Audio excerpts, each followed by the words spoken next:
बिस्मिल्लाहिर्रहमानिर्रहीम। अस्सलाम वालेकुम व्यूवर्स, दी सेहत चैनल में आप सबको वेलकम। मैं हूं अदील मंसूर। आज का हमारा टॉपिक है कि ज़बान की हिफाजत क्यों ज़रूरी है और किस तरह ये हमारे लिए खुशहाली का रास्ता भी है और बर्बादी का भी। तो चलते हैं वीडियो की जानिब। अगर आपने हमारे चैनल को सब्सक्राइब नहीं किया तो अभी सब्सक्राइब कर लीजिए और बेल आइकन को प्रेस कर दीजिए। अल्लाह ताला का इरशाद है, और बेशक हमने इंसान को पैदा किया है और हम इन वसवसों को भी जानते हैं जो इसका नफ्स इसके दिलो दिमाग में डालता है, और हम इसकी शायरक से भी ज़्यादा इसके करीब हैं। जब दो लेने वाले फरिश्ते इसके हर कौल व फ़ेल को तहरीर में ले लेते हैं, जो दाएं तरफ और बाएं तरफ बैठे हुए हैं वो मुंह से कोई बात नहीं कह पाते, मगर इसके पास एक निगहबान लिखने के लिए तैयार रहता है। यह आयत है सूरह काफ की। इसी तरह एक और जगह अल्लाह ताला ने फरमाया, क्या हमने इसके लिए दो आंखें और एक ज़बान और दो होठ नहीं बनाए? सूरतुल बलद। अल्लाह ताला ने इंसान को बेशुमार जिस्मानी नेमतों से नवाजा है।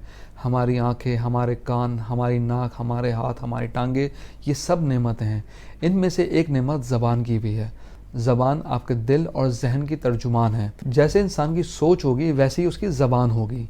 ज़बान का सही इस्तेमाल हुसूल सवाब का ज़रिया भी है और गलत इस्तेमाल वईद अज़ाब भी है। ये इंसानी जिस्म का एक छोटा सा ऑर्गन है, लेकिन इसके करिश्मात बहुत बड़े बड़े हैं। इसकी खूबियाँ भी बहुत सी हैं और खामियाँ भी अपनी जगह बहुत सारी हैं। इसके ज़रिए इंसान चाहे तो खुशियाँ भी फैला सकता है, आखिरत के लिए नेकियां भी जमा कर सकता है, और चाहे तो दुनिया भी लोगों की बर्बाद कर सकता है और आखिरत तो बर्बाद होगी ही होगी। इसी वजह से कसरत कलाम से हमारा दीन मना करता है। ज़बान ही से आदमी की अक्ल व शऊर और इसकी सलाहियतों का पता चलता है, लेकिन इस नेमत का इस्तेमाल अगर गलत तरीके से हो तो ये नेमत अल्लाह ताला की नाराज़गी का सबब भी बन सकती है। याद रखिए, ज़बान का ज़ख़म तीर के ज़ख़म से ज़्यादा गहरा होता है, इसलिए ज़बान के खौफ से बड़े बड़े बहादुर भी लरसते हैं।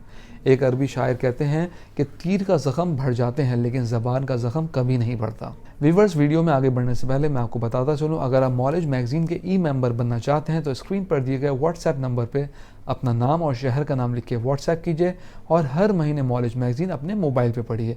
तो चलते हैं अपनी वीडियो की जानिब। हज़रत अबू हुरैरा से रिवायत है कि नबी करीम सल्लल्लाहु अलैहि वसल्लम ने इरशाद फरमाया कि एक शख्स अपनी ज़बान से अल्लाह ताला की रज़ामंदी और खुशनुदी वाले कलमात अदा करता है। हालांकि इसके नज़दीक इन कलमात की कोई अहमियत नहीं है, लेकिन अल्लाह ताला इसकी बेखबरी में ही इस शख्स के दर्जात बुलंद फरमा देते हैं। और एक शख्स वो है जो अल्लाह को नाराज़ करने वाले कलमात अदा करता है, हालांकि इसके नज़दीक इसकी कोई अहमियत नहीं होती, लेकिन अल्लाह ताला इसकी बेखबरी में ही इसे जहन्नुम में गिरा देते हैं। सही बुखारी। आप सल्लल्लाहु अलैहि वसल्लम ने फरमाया कि जो शख्स अल्लाह और यौम आखिरत पर ईमान रखता है, इसे चाहिए या तो वो भलाई की बात करे वरना वो खामोश रहे। सही बुखारी, सही मुस्लिम। अहले ईमान की गुफ्तगू बेहतरीन और पुरतासीर होती है और वो हमेशा फजूल बातों से एतराज़ करते हैं। नबी करीम सल्लल्लाहु अलैहि वसल्लम ने फरमाया कि फजूल बातों को छोड़ देना आदमी के इस्लाम की अच्छाई की दलील है। सैयदना अबू मूसा रज़ियल्लाहु तआला अन्हु फरमाते हैं कि मैंने अर्ज़ किया, ए अल्लाह के रसूल, मुसलमानों में से कौन अफजल है? तो आपने फरमाया, जिसकी ज़बान और हाथ से दूसरा मुसलमान महफूज रहे। सही बुखारी।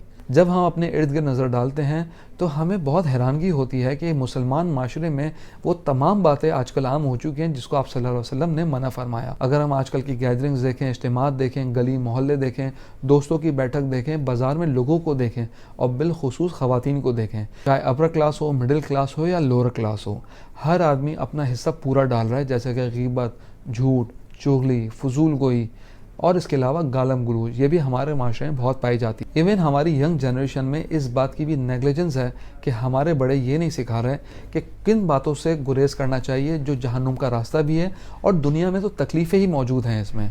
अगर लोग एक दूसरे की दिल आज़ारी करते हैं तो सोशल बिहेवियर, एटीट्यूड और बहुत सारी चीज़ों पे इसका इफेक्ट होता है, जिसके नतीजे में डिप्रेशन और स्ट्रेस एक बड़ी कॉमन सी अलामत है। आखिर में मैं दुआ करूँगा कि अल्लाह ताला हम सबको समझ और हिदायत दे और हमको अपनी ज़बान की हिफाजत करने की तौफीक अता फरमाए। आमीन। हम उम्मीद करते हैं आज की वीडियो आपको पसंद आई होगी। कमेंट बॉक्स में राय से ज़रूर आगाह कीजिएगा। अगली वीडियो तक के लिए अल्लाह हाफ़िज़।